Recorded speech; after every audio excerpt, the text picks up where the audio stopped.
السلام علیکم ورحمۃ اللہ وبرکاتہ، نحمدہ ونصلی علی رسولہ الکریم، اما بعد فاعوذ باللہ من الشیطان الرجیم، بسم اللہ الرحمن الرحیم، رب اشرح لی صدری ویسر لی امری واحلل عقدۃ من لسانی یفقہوا قولی۔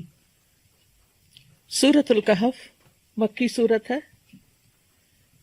یہ بعثت کے 8ویں اور 10ویں سال کی درمیانی مدت میں نازل ہوئی۔ سورۃ الغاشیہ کے بعد اس کی 110 آیات ہیں، 1577 کلمات ہیں، حروف کی تعداد 6360 ہے۔ اس سورت کی بہت سے فضائل بیان کیے گئے ہیں۔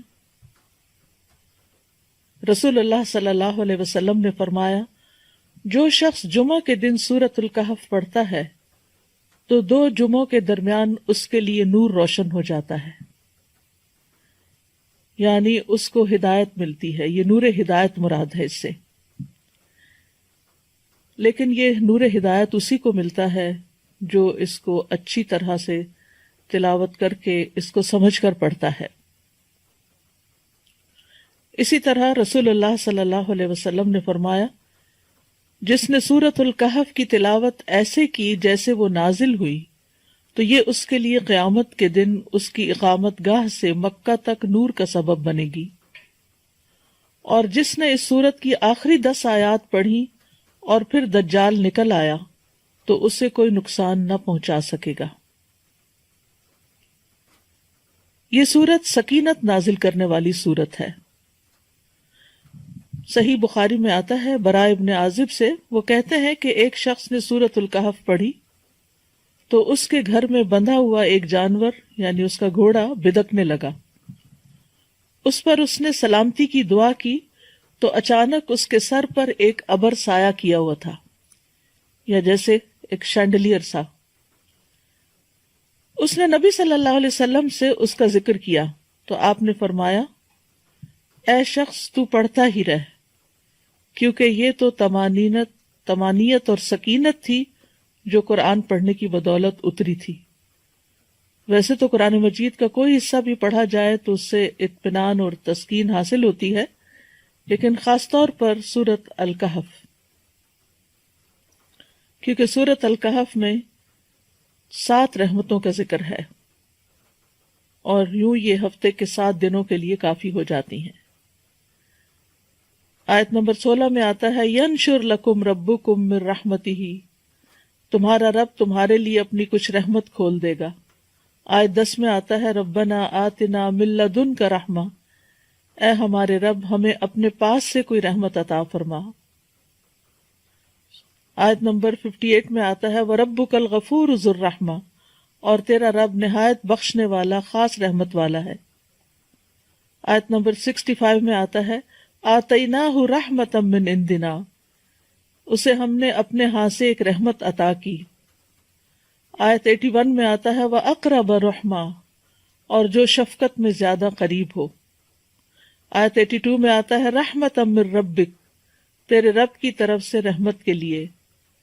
اور 98 میں آتا ہے، قال ھذا رحمت من ربی، کہا یہ میرے رب کی طرف سے ایک رحمت ہے۔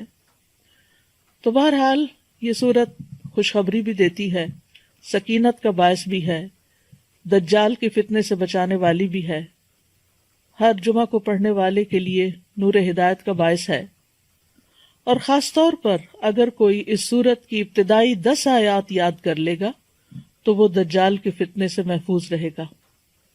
دجال کا فتنہ اس دنیا میں سب سے بڑا فتنہ ہے، اور اللہ سبحانہ وتعالیٰ نے ہمیں یہ سورت ایک ایسی نعمت اور اپنی رحمت کے طور پر عطا کی ہے کہ جس کے ذریعے ہم اس فتنے سے بچ سکتے ہیں۔ سورت کا آغاز الحمدللہ سے ہوتا ہے۔ الحمدللہ الذی انزل علی عبدہ الکتاب ولم یجعل لہ عوجا، اللہ کا سب تعریف اللہ کے لیے ہے جس نے اپنے بندے پر کتاب نازل کی اور اس میں کوئی ٹیڑھ نہیں رکھی۔ تو گویا آغاز میں قرآن کا ذکر ہے۔ سورت کا اختتام بھی قرآن کے ذکر پر ہوا ہے. قل لو کان البحر مدادا لکلمات ربی لنفد البحر قبل ان تنفد کلمات ربی ولو جئنا بمثلہ مددا. تو چونکہ یہ سورت فتنے سے نجات کے لیے ہے، نہ صرف یہ کہ دجال کے بلکہ اور بھی جو فتنے انسان کی زندگی میں آتے ہیں، جیسے مال کا فتنہ، قدرت اور غلبے کا فتنہ، علم کا فتنہ، دین کا فتنہ، تو اس اعتبار سے یہ سورت الکہف اپنے نام کے اعتبار سے بھی سمبولک ہے کہ کہف جو ہوتا ہے یا کیو جو ہوتی ہے وہ پناہ لینے کے لیے ہوتی ہے، اور ایسی جگہ پر جہاں اور کوئی بھی چیز انسان کو پناہ نہیں دے سکتی.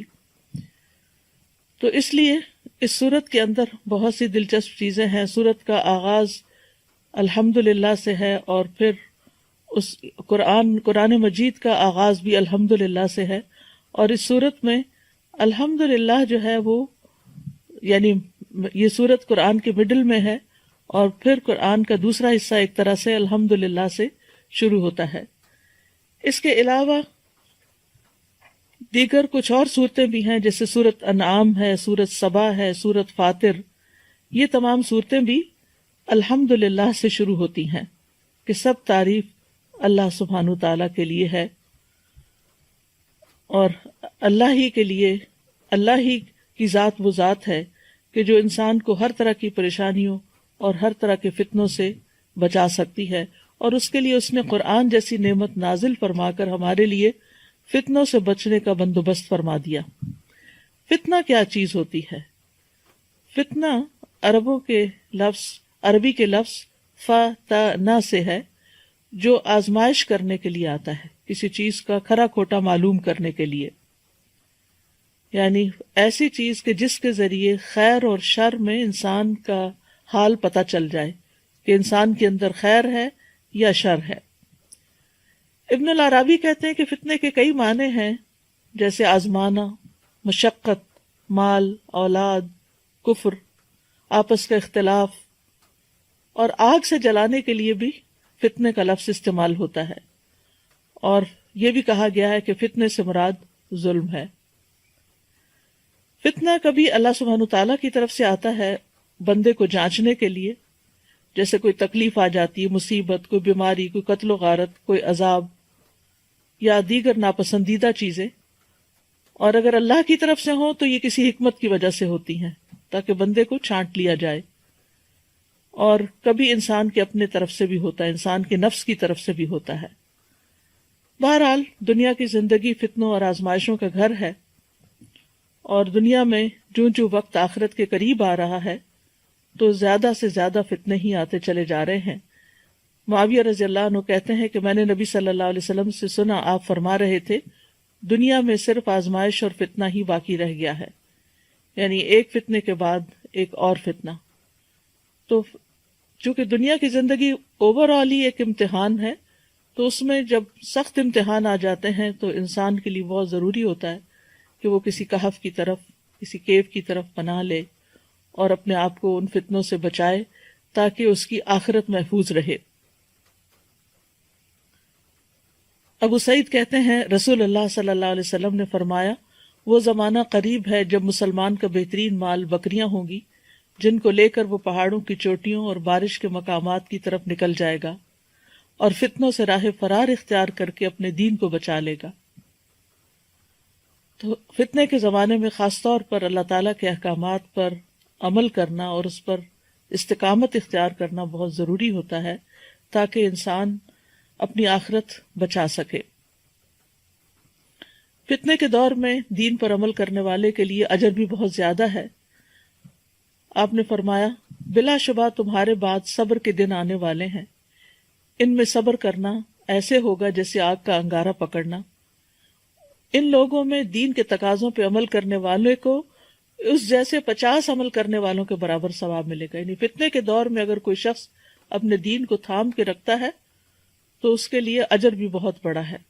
آپ نے یہ بھی فرمایا کہ فتنے کے دور میں عبادت کرنا میری طرف ہجرت کرنے کی طرح ہے، اور ایسے میں انسان اپنے دین کی حفاظت کرے، اور اس کے لیے اگر کوئی ایک جگہ چھوڑنی پڑے یا کوئی اپنے اندر تبدیلی لانی پڑے تو وہ لانا ضروری ہے.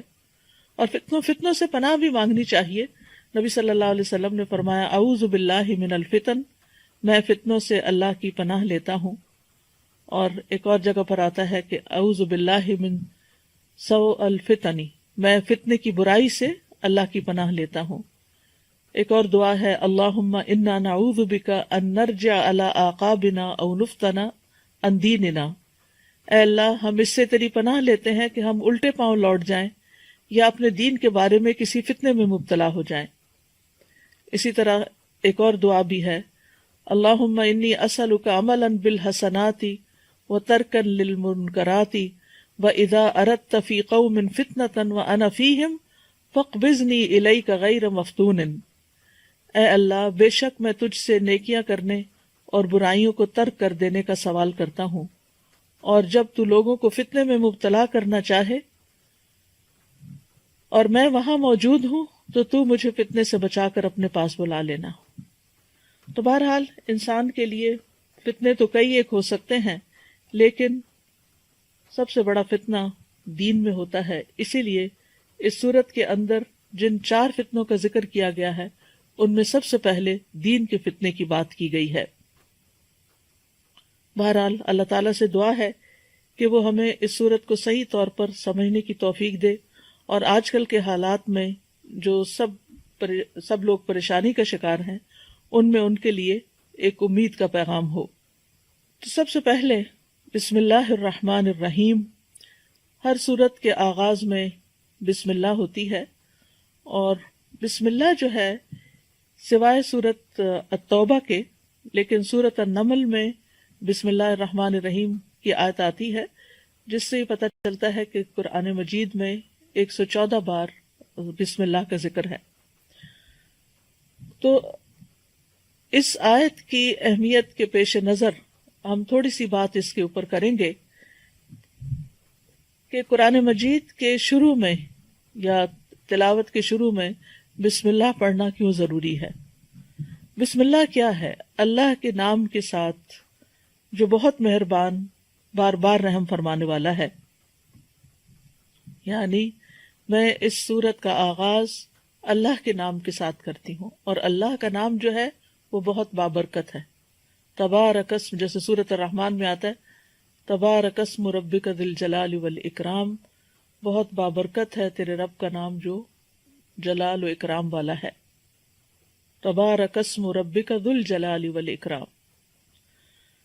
تو بہرحال جب ہم اللہ کے نام سے کوئی چیز شروع کرتے ہیں تو پھر برکت بھی آتی ہے، اللہ کی مدد آتی ہے، اللہ تعالیٰ کی طرف سے رحمت آتی ہے، اور وہ کام ہمارے لیے آسان ہو جاتا ہے.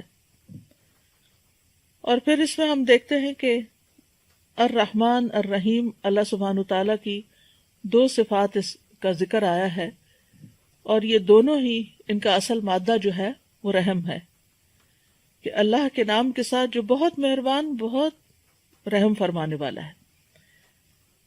تو اس سے یہ پتہ چلتا ہے کہ قرآن کا نزول جو ہے یہ سراسر اللہ کی رحمت ہے، اور قرآن پڑھنے کی توفیق جو ہوتی ہے انسان کو، یہ بھی سراسر اللہ سبحانہ تعالیٰ کی رحمت سے ہوتا ہے.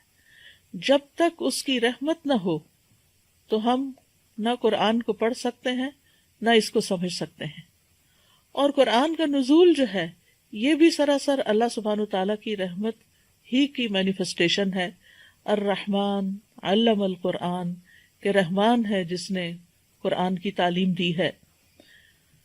تو اس میں ایک بہت اہم نقطہ یہ بھی ہے کہ جب انسان علم سیکھے یا سکھائے تو اسے اللہ کی رحمت طلب بھی کرنی چاہیے، اور دوسروں کے ساتھ بھی مہربانی کا سلوک کرنا چاہیے.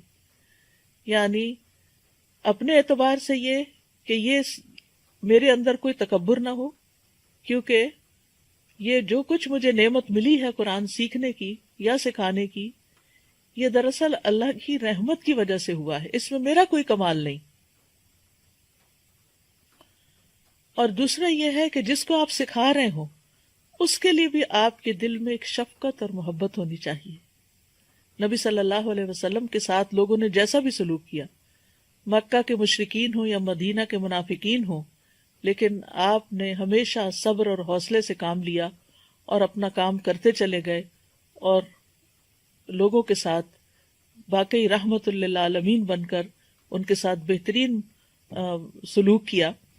تو ہمیں بھی، ہم میں سے جو بھی شخص قرآن کے ساتھ متعلق ہو اسے چاہیے کہ وہ لوگوں کے ساتھ رحمت کا سلوک کرے، مہربانی کا سلوک کرے. امام شافعی کے ایک شاگرد تھے مزنی، تو وہ اپنے ساتھ بہت سخت تھے. جہاں تک سیلف ڈسپلن کا تعلق تھا تو بہت ہی، یعنی تمام ان کے شاگردوں میں سے بہت سیلف ڈسپلن کے مالک اور اپنے اوپر سختی کرنے والے ہر معاملے میں. لیکن جب وہ لوگوں کے ساتھ معاملہ کرتے تھے، اپنے طالب علموں کے ساتھ، اپنے شاگردوں کے ساتھ، تو ان کے ساتھ بہت شفقت کا سلوک کرتے تھے، اور خاص طور پر فتویٰ دینے میں بہت لوگوں کے لیے ایز تلاش کرتے تھے، مشکل نہیں پیدا کرتے تھے. اور نبی صلی اللہ علیہ وسلم کی تعلیم بھی یہی ہے کہ یسروا ولا تعسروا، آسانی پیدا کرو اور مشکل پیدا نہ کرو. تو لوگوں کو جب دین سکھایا جائے تو ان کے لیے آسانیاں پیدا کی جائیں. تو بسم اللہ الرحمن الرحیم، اللہ کے نام کے ساتھ ہم آغاز کر رہے ہیں، اس امید کے ساتھ کہ اللہ سبحانہ وتعالی ہم پر اپنی رحمت فرمائے گا اور اپنی مہربانیاں ہم پر عام کرے گا، دنیا میں بھی اور آخرت میں بھی. پھر فرمایا، پہلی آیت ہے، الحمد للہ الذی انزل علی عبدہ الکتاب ولم یجعل لہ عوجا. سب تعریف اللہ کے لیے ہے جس نے اپنے بندے پر کتاب نازل کی اور اس میں کوئی کجی نہیں رکھی، کوئی ٹیڑھا پن نہیں رکھا. تو سورت کا آغاز الحمد للہ سے ہوتا ہے، اور الحمد للہ کا لفظ جو ہے حمد کا مطلب ہے محبت اور تعظیم کے ساتھ جس کی تعریف کی جا رہی ہے اس کا مکمل وصف بیان کرنا، یعنی ایسی تعریف جس میں محبت ہو اور تعظیم ہو. کیونکہ تعریف کے لیے مدح کا لفظ بھی آتا ہے، اور ضروری نہیں ہوتا کہ مدح کے اندر واقعی کسی کے لیے محبت بھی ہو اور تعظیم بھی ہو. بعض اوقات وہ صرف چاپلوسی ہوتی ہے یا صرف خوش آمد ہوتی ہے تاکہ اس سے کوئی بینیفٹس حاصل کیے جا سکیں. لیکن حمد کے اندر واقعی حقیقی محبت ہوتی ہے، اور محبت کی بنا پہ تعریف کی جاتی ہے، اور پھر اس میں تعظیم اور احترام کا پہلو بھی ہوتا ہے. یعنی بعض اوقات لوگ محبت کی بنا پہ گستاخی بھی کر جاتے ہیں، لیکن اللہ سبحانہ تعالیٰ کے لیے جب انسان حمد کرتا ہے، تعریف کرتا ہے، تو اس میں تعظیم کا پہلو زیادہ ہوتا ہے. اور پھر یہ ہے کہ اسی طرح شکر کا لفظ بھی استعمال کیا جاتا ہے، اور شکر میں وہ تعریف ہوتی ہے جب کوئی ہم پر احسان کرتا ہے. لیکن اللہ سبحانہ تعالیٰ تو وما بکم من نعمت فمن اللہ، جتنی بھی نعمتیں ہمارے پاس ہیں وہ سب کی سب اللہ سبحانہ تعالیٰ کی طرف سے ہیں.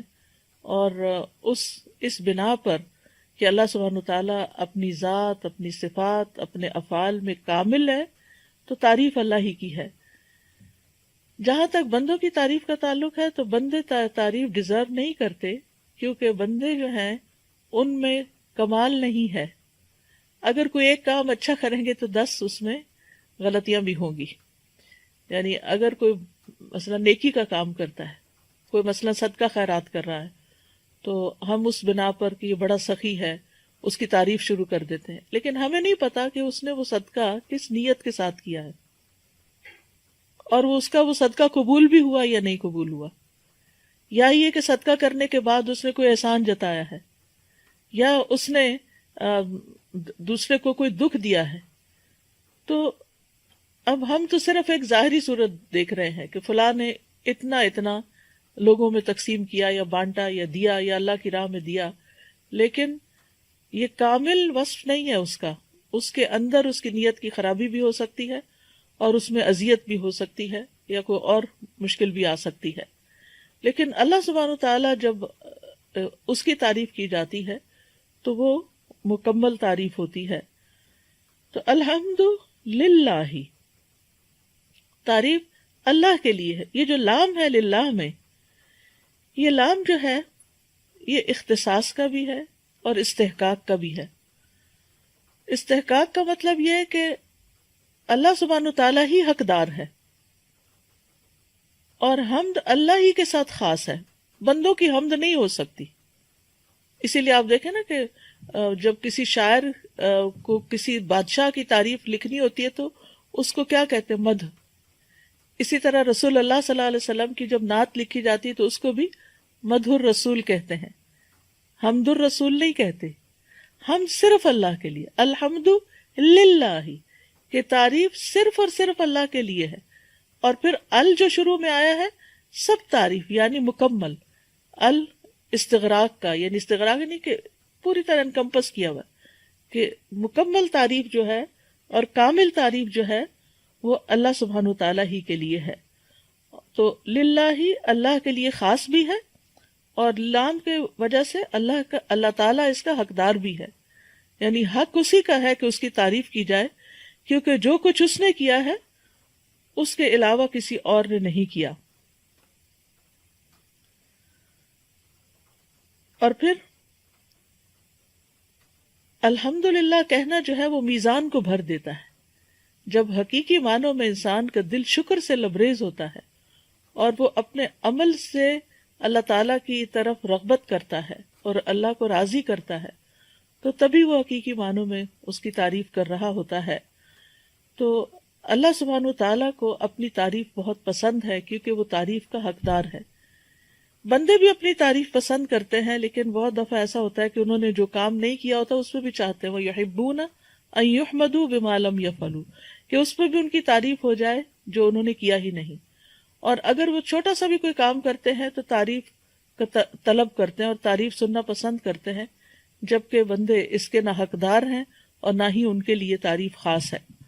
تو اللہ سبحانہ تعالی ہمیں یہاں پر یہ سکھا رہے ہیں کہ ہم جب اللہ کی کسی نعمت کا ذکر کریں تو ہم اس کی تعریف کے ساتھ کریں۔ جیسے اگر اپنی بھی کوئی، ہم پر بھی کوئی نعمت ہے ہماری ذات پر اللہ تعالیٰ کی، ہماری صحت اچھی ہے، ہمارا دماغ کام کرتا ہے، ہم دیکھ سکتے ہیں، ہم سن سکتے ہیں، ہم بول سکتے ہیں، تو ہمیں الحمدللہ کہہ کر بات شروع کرنی چاہیے، یا نعمت کا ذکر کرنے کے بعد الحمدللہ کہنا چاہیے۔ تو آغاز میں بھی کاموں کے اللہ کی تعریف ہونی چاہیے، اور اختتام پر بھی ہونی چاہیے جب اللہ تعالیٰ توفیق دے کہ وہ کام مکمل ہو گیا ہے۔ الحمد وآخر دعوانا ان الحمد للہ رب العالمین۔ اور اللہ سبحانہ تعالیٰ اپنے کاموں کی ابتدا بھی اور اختتام پر بھی اپنی ذات کی تعریف کرتا ہے۔ وَلِلَّهِ الْحَمْدُ فِي السَّمَاوَاتِ وَالْأَرْضِ وَلَهُ الْكِبْرِيَاءُ، کہ سب تعریف اللہ ہی کے لیے ہے، آسمانوں میں بھی اور زمین میں بھی، کیونکہ وہی دراصل حقدار ہے۔ اور اسی طرح یہ ہے کہ دنیا میں بھی اللہ تعالیٰ کی تعریف ہے اور آخرت میں بھی۔ سورۃ القصص میں آتا ہے وَهُوَ اللَّهُ لَا إِلَٰهَ إِلَّا هُوَ لَهُ الْحَمْدُ فِي الْأُولَىٰ وَالْآخِرَةِ وَلَهُ الْحُكْمُ وَإِلَيْهِ تُرْجَعُونَ، اور وہی اللہ ہے جس کے سوا کوئی معبود نہیں، اسی کے لیے دنیا اور آخرت میں سب تعریف ہے، اور اسی کے لیے حکم ہے، اور اسی کی طرف تم لوٹائے جاؤ گے۔ یعنی حمد فی الاولی والآخرہ، اول بھی اور آخر بھی اسی کی تعریف۔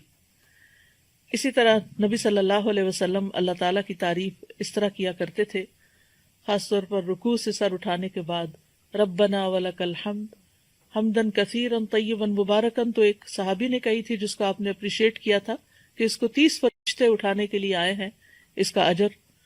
اور حمدن کثیرا طیبا مبارکا فی کے علاوہ جو آپ فرماتے تھے کہ اللہم لک الحمد ملء السماوات وملء الارض وملء ما شئت من شیء بعد، اے اللہ تیرے ہی لیے ہر قسم کی تعریف ہے جس سے کہ آسمان بھر جائیں اور زمین بھر جائے۔ کتنی خوبصورت تعریف ہے کہ اتنی تعریف کہ جس سے آسمان بھر جائے اور زمین بھر جائے، اور اس کے بعد ہر وہ چیز جسے تو چاہے وہ بھر جائے۔ یعنی اللہ ہونا یہ چاہیے کہ بندہ اتنی اللہ کی تعریف کرے کہ دل بھرے ہی نہ، اور پھر وہ بے اختیار پکار اٹھے کہ یا اللہ تیری اتنی تعریف جس سے سارے آسمان بھر جائیں اور ساری زمین بھر جائے، اور اس کے بعد جو چاہے تو اس کو بھی بھر دے۔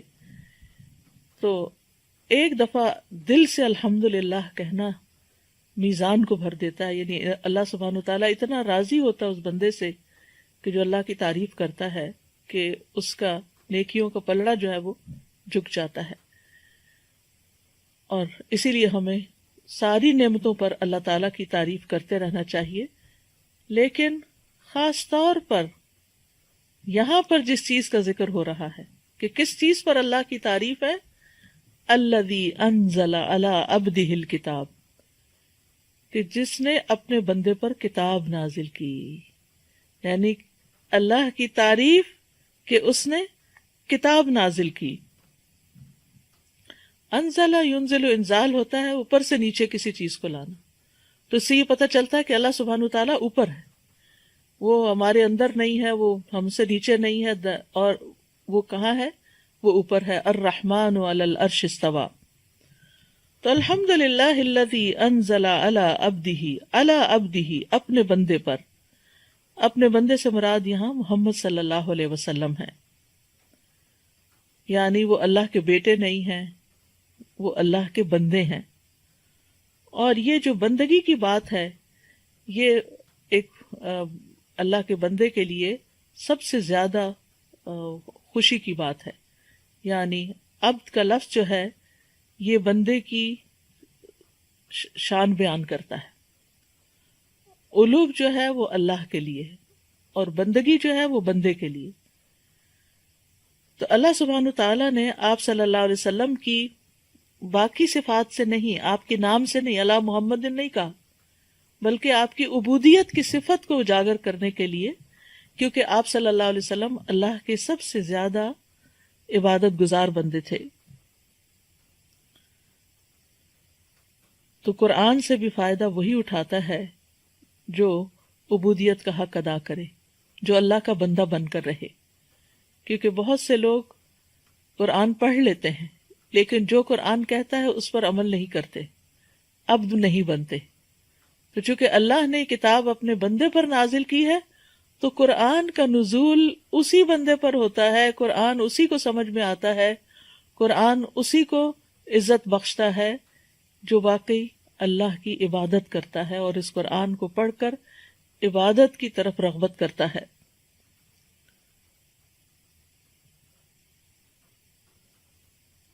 تو یہاں اس شبہ کا بھی ازالہ کر دیا گیا کہ اللہ نے بندے پر کتاب نازل کی ہے، جبریل علیہ السلام نے نہیں اس کو بنایا، یا انہوں نے نہیں گھڑا، یا نبی صلی اللہ علیہ وسلم نے خود سے اس کو نہیں گھڑا، بلکہ اللہ سبحانہ تعالیٰ کی طرف سے یہ کتاب آئی ہے.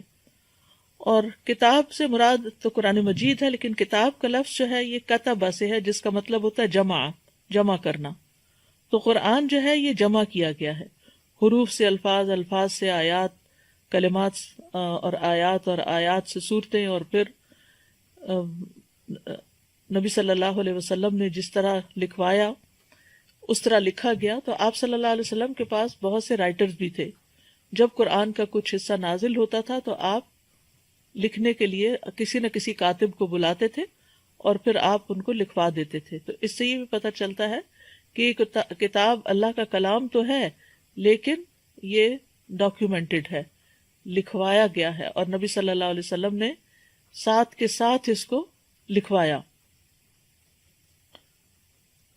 وَلَمْ يَجْعَلْ لَهُ عِوَجًا، اور اس کے لیے یعنی اس کتاب کے اندر کوئی ٹیڑھا پن نہیں رکھا، نہ معنی کے اعتبار سے، نہ سٹرکچر کے اعتبار سے، نہ احکام کے اعتبار سے، اور نہ ہی کسی اور یعنی اس کی تعلیمات یا احکامات کے اعتبار سے کوئی عوج نہیں رکھی. ایک ہوتا ہے عوج اور ایک ہوتا ہے عوج. عوج کہتے ہیں وہ ٹیڑھا پن جو آنکھ سے بسہولت دیکھا جا سکے، مثلا لکڑی وغیرہ کا یا کسی لوہے کی تار کا ٹیڑھا پن. اور عوج کہتے ہیں معانی میں کجی، یعنی معانی کے اندر کوئی ٹیڑھا پن نہیں رکھا، کوئی اس میں تناقض نہیں، کنٹراڈکشن نہیں، کوئی لہو و لعب نہیں، کوئی عبث بیکار بات نہیں، کوئی جھوٹ نہیں. تو اللہ سبحانہ وتعالیٰ نے اس کتاب کو ان ساری چیزوں سے پاک کر دیا. وَلَمْ يَجْعَلْ لَهُ عِوَجًا، کہ اس میں کوئی عوج، کوئی ٹیڑھا پن نہیں رکھا. یہ بھی اللہ سبحانہ وتعالیٰ نے اس کتاب کی تعریف بیان کی ہے اور اس کتاب کو ہر طرح کی خامی اور کمزوری سے پاک بتایا ہے. یہ اللہ سبحانہ تعالیٰ کا خاص کرم ہے، خاص فضل ہے کہ اس نے اس کتاب کو ہر طرح کی پیچیدگی سے اور ٹیڑھے پن سے محفوظ رکھا تاکہ لوگ اس سے صحیح طور پر فائدہ اٹھا سکیں. اور اس کے کئی ایک نام ہیں. بعض علماء نے ایک قرآن مجید کے 97 نام جمع کیے ہیں کہ اس کے مختلف نام ہیں، اور اس کو کتاب یعنی کہ رحمت بھی کہا گیا، نور بھی کہا گیا ہے، ہدایت بھی کہا گیا ہے. اسی طرح کتاب عزیز کہا گیا، کتاب کریم کہا گیا ہے، کتاب یعنی کہ مختلف نام ہیں جو قرآن پاک کے اندر آتے ہیں. تو بہرحال یہ کتاب جو ہے یہ ایک بہت ہی معزز کتاب ہے، بہت ہی بہترین کتاب ہے. تو کتاب کے ساتھ ہمیں کیا معاملہ کرنا چاہیے؟ وہی جو نبی صلی اللہ علیہ وسلم نے کیا، اور وہ کیا تھا کہ آپ نے اس کو پڑھا بھی، اس کو لکھوایا بھی، اس کو یاد بھی کیا، اس کو سنایا بھی، اس پہ غور و فکر بھی کیا، اس کے معنی بھی بیان کیے. انزلنا الیک الذکر لتبین للناس ما نزل الیہم، اور اس پر عمل کیا، عبودیت اختیار کی.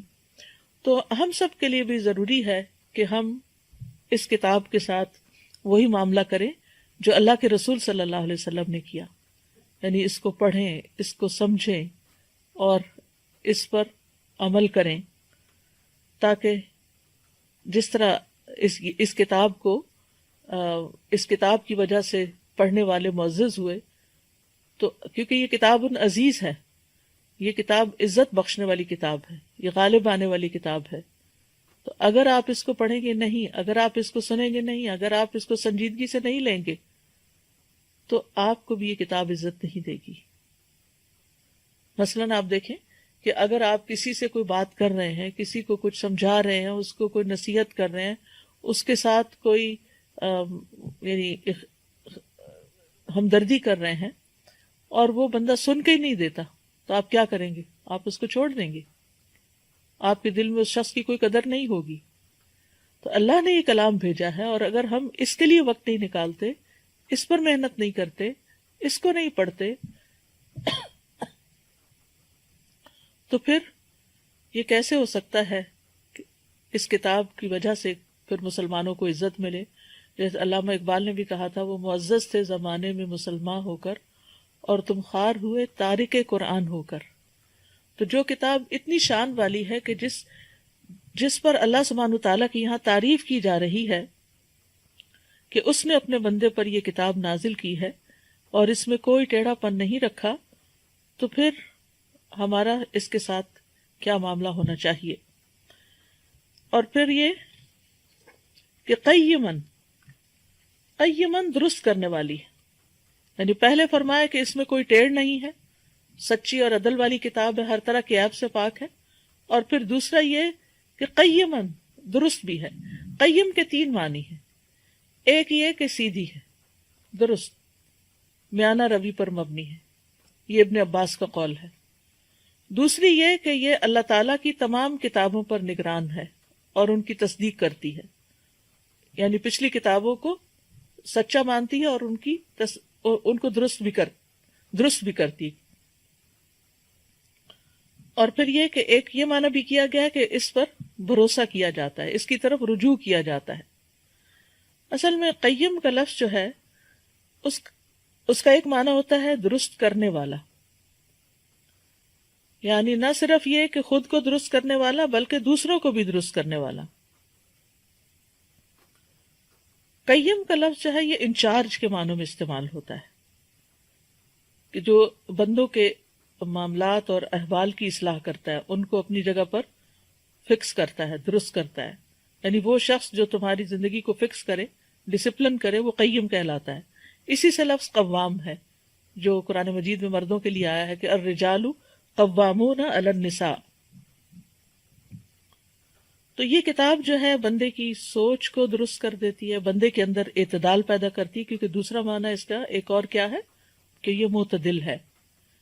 اور نہ صرف یہ کہ یہ کتاب پڑھنے والے خود کو درست کرتے ہیں بلکہ دوسروں کی اصلاح کا کام بھی کرتے ہیں اس کتاب کے ذریعے، قیمن.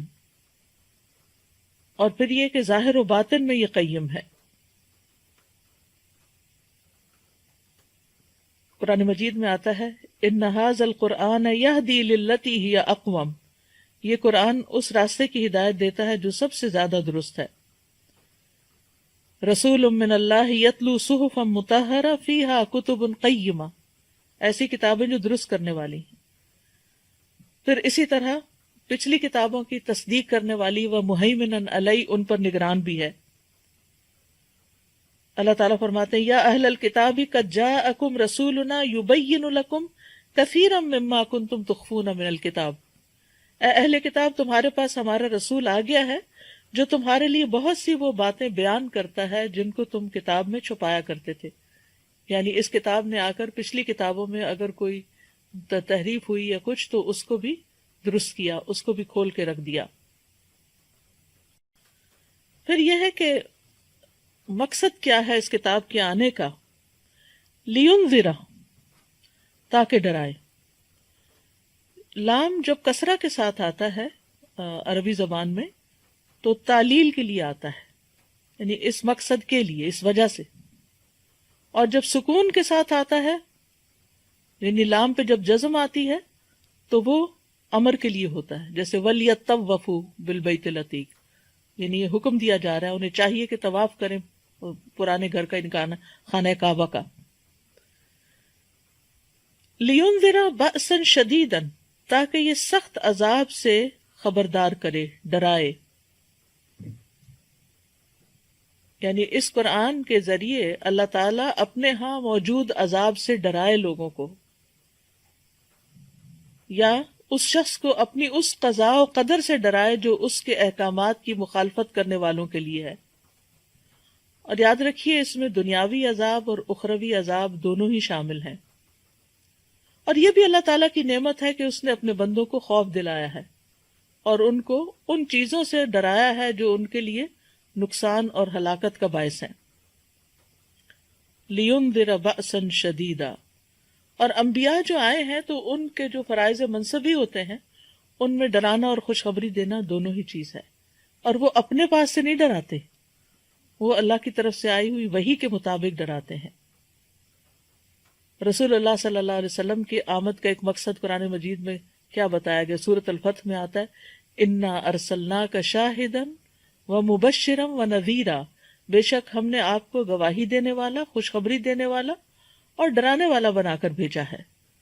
تو قیما لینذر بأسا شدیدا من لدنہ. اچھا، اگر اس میں بأسا شدیدا جو ہے یہ عذاب کے لیے استعمال ہوا ہے اور یہ نکرہ آ رہا ہے. جب نکرہ آ رہا ہے تو اس کا مطلب کیا؟ نکرہ کا مطلب کیا ہے کہ کوئی بھی کسی بھی طرح کا عذاب دنیا میں یا آخرت میں. جیسے دنیا میں مختلف طرح کی جو تکلیفیں آتی ہیں انسان پر، بأس جو ہے یہ تکلیف کے لیے بھی استعمال ہوتا ہے، صرف عذاب ہی کے معنوں میں نہیں آتا. تو جیسے یہ تکلیفیں جو ہیں مثلا انسان کو اپنی صحت کی طرف سے کوئی تکلیف آتی ہے، مالی کوئی تکلیف آ جاتی ہے، کوئی وبا پھیل جاتی ہے، اسی طرح کو بچوں کی طرف سے تکلیفیں آ جاتی ہیں، یعنی انسان. اور پھر یہ کہ جسمانی تکلیفیں آ جاتی ہیں، کبھی روحانی تکلیفیں آتی ہیں، کبھی کوئی خوف آتا ہے، کبھی جان و مال کا نقصان ہوتا ہے. تو یہ ساری چیزیں اللہ کے اذن سے ہوتی ہیں. لِيُنذِرَ بَأْسًا شَدِيدًا مِن لَدُنْهُ، اس کی طرف سے آئیے، یعنی جو بھی آ رہا ہے تمہاری زندگی میں یہ اللہ کے اذن سے آ رہا ہے، اللہ کی طرف سے آ رہا ہے. اور اس پر اس نے تمہیں خبردار بھی کیا ہے کہ اگر تم نافرمانیاں کرو گے تو وہ تمہیں دنیا میں بھی پکڑ سکتا ہے، ورنہ آخرت کا عذاب تو ہے ہی کہ جو اللہ کو ناراض کر کے دنیا سے جائے گا پھر اللہ تعالیٰ چاہے تو اسے بخش دے اور چاہے تو اس کو سزا دے. اور پھر یہ کہ یہ ایک عمومی بات کی گئی من لدنہ، یعنی عمومی طور پر کسی بھی طرح کا. وَيُبَشِّرَ الْمُؤْمِنِينَ، اور خوشخبری دیتا ہے مومنوں کو، الَّذِينَ يَعْمَلُونَ الصَّالِحَاتِ، وہ جو نیک عمل کرتے ہیں. کس بات کی خوشخبری؟ أَنَّ لَهُمْ أَجْرًا حَسَنًا، کہ ان کے لیے بہترین اجر ہے، ان کے لیے بہت ہی عمدہ اجر ہے، ہر طرح کی بھلائی ہے، حسنہ۔ اگر ان کو دنیا میں کوئی تکلیف بھی آتی، کیونکہ جب کوئی تکلیف آتی ہے، کوئی بیماری آتی ہے، کوئی مالی تنگی آتی ہے یا جانوں کا نقصان ہوتا ہے، تو مومن کے حق میں اگرچہ تکلیف ہوتی ہے لیکن اس کے حق میں پھر بھی خیر ہوتی ہے اس میں، اور غیر مومن کے حق میں وہ عذاب ہوتی ہے، کیونکہ وہ اس کا مقصد نہیں سمجھ رہا ہوتا، وہ اس کی بنا پہ اللہ سے ناراض ہو جاتا ہے۔ تو یہاں پر خوش کر دینے والی ہے، کس کو؟ مومنوں کو۔ مومنوں کو کون ہے مومن؟ جو دل سے بھی ایمان لائے، زبان سے بھی اقرار کریں اور عمل سے اس کی تصدیق کریں۔ اصل میں ایمان کا لفظ جو ہے یہ تصدیق جازم کے لیے ہے، ایبسولوٹ بلیف، یعنی پوری طرح پکی طرح کسی چیز کی تصدیق کرنا۔ اور کون سی چیزیں؟ ان میں اللہ کے بارے، اللہ پر ایمان لانے والے، ملائکہ پر، کتب پر، رسل پر، یوم آخرت پر، تقدیر پر، اچھی اور بری اس کی۔ الذین یعملون الصالحات، لیکن یہ خوشخبری کس کے لیے؟ خوش کرنے والی خبر کس کے لیے ہے؟ جو نیک عمل کرتے ہوں۔ پیچھے آپ نے دیکھا انذار کس کے لیے ہے؟ یہ نہیں بتایا، عام ہے، یعنی اس میں مومن کافر سبھی ہو سکتے ہیں، اللہ کی نافرمانی کرنے والے چاہے کسی بھی لیول پر ہوں، سب کے لیے انذار ہے، عمومی بات کی گئی ہے۔ لیکن خوشخبری کے لیے شرط لگا دی گئی ہے، عمومی خوشخبری نہیں ہے۔ الذین یعملون الصالحات، وہ جو نیک عمل کرتے ہیں، صالحات۔ اور ایمان اور عمل صالح جو ہیں وہ لازم و ملزوم ہیں، بلکہ عمل صالح ایمان کے اندر بھی شامل ہیں۔ اور عمل صالح کے لیے سب سے پہلی شرط جو ہے وہ اخلاص ہے، اس طرح سے کہ انسان اپنے عمل میں اللہ کی رضا اور آخرت کے گھر کے سوا کوئی مقصد نہ رکھے اپنے دل میں۔ جب کوئی نیک عمل کر رہا ہو، چاہے کسی کی مدد ہو رہی ہے، مال سے ہو رہی ہے، جان سے ہو رہی ہے، عبادت ہو رہی ہے، دعا ہو رہی ہے، ذکر اذکار ہو رہے ہیں، ان سب کے پیچھے مقصد کیا ہو کہ یہ میں اللہ کی رضا کے لیے کر رہا ہوں۔ اب آپ سوچ سکتا کہ آپ کے ذہن میں سوال یہ آ رہا ہو کہ کیا پھر کسی خاص مقصد یا تکلیف کو دور کرنے کے لیے دعا نہیں کرنی چاہیے؟ ضرور دعا کرنی چاہیے، اور اللہ سبحانہ وتعالیٰ دعا کرنے کو پسند کرتا ہے۔ تو جب اللہ تعالیٰ کو ہم دعا کے ذریعے اللہ کو راضی کریں گے تو پھر اللہ کی رحمت بھی آئے گی، اللہ کی مدد بھی آئے گی، تکلیف بھی دور ہوگی۔ تو اللہ کے لیے خالص ہونے کا مطلب کیا ہے؟ کہ انسان اپنے عمل میں اللہ کی رضا اور آخرت کے گھر کے سوا کچھ اور نہ چاہے،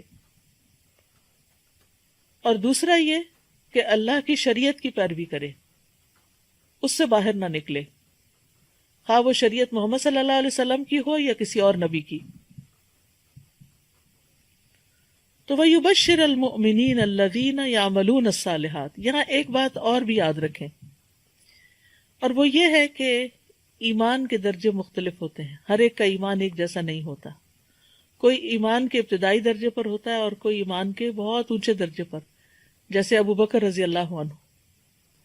ابو بکر رضی اللہ عنہ کا ایمان کس وجہ سے زیادہ تھا، یا ان کا مقام کس وجہ سے زیادہ تھا؟ حضرت عائشہ کہتی ہیں کہ ایسا نہیں کہ انہوں نے اپنے باقی ساتھیوں کے مقابلے میں زیادہ نمازیں پڑھی تھی یا زیادہ اور نیک کام کیے تھے، ان کے اخلاص کی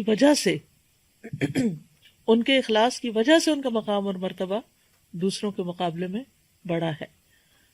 اور پھر نیکیوں میں سبقت کرنا، سب سے پہلے آگے بڑھ جانا، ہر کام میں آگے بڑھ جانا۔ تو وَيُبَشِّرَ الْمُؤْمِنِينَ الَّذِينَ يَعْمَلُونَ الصَّالِحَاتِ، تو اس طرح جب ایمان کے درجے فرق ہیں تو پھر اسی کے مطابق خوشخبری بھی فرق درجوں پہ ہے۔ مومنین کے لیے خوشخبری سب مومنوں کے لیے، لیکن سب کے لیے ایک جیسی خوشخبری نہیں، کیونکہ متقین کا اور مقام ہے، محسنین کا اور مقام ہے، اور پھر اسی طرح جنت کے درجات بھی مختلف ہیں۔ یاد رکھیے ایمان گھٹتا بھی ہے اور ایمان بڑھتا بھی ہے۔ نیک کام کرنے سے ایمان بڑھتا ہے، اللہ پہ توکل بڑھتا ہے، اللہ کی محبت بڑھتی، اللہ سے امید بڑھتی ہے، اور برے کام کرنے سے، چاہے زبان سے لا الہ الا اللہ بھی کہتے رہیں لیکن اگر عمل اس میں ساتھ شامل نہیں تو پھر اسی اعتبار سے انسان کا زوال بھی شروع ہو جاتا ہے۔ اللہ تعالی ہم سب کو اس سے محفوظ رکھے۔ اور پھر وَيُبَشِّرَ الْمُؤْمِنِينَ الَّذِينَ يَعْمَلُونَ الصَّالِحَاتِ، تو نتیجہ کیا ہے کہ ہمیں زیادہ سے زیادہ صالح عمل کرنے کی طرف توجہ کرنی چاہیے، کیونکہ عمل سے زندگی بنتی ہے، جنت بھی جہنم بھی۔ تو عمل جو ہے وہ ہر حال میں ضروری ہے، اور اس میں ہر طرح کے نیک عمل شامل ہیں، چاہے وہ اللہ تعالیٰ کی عبادت سے متعلق ہوں یا بندوں کی خدمت سے متعلق۔ اور نتیجہ کیا ہے؟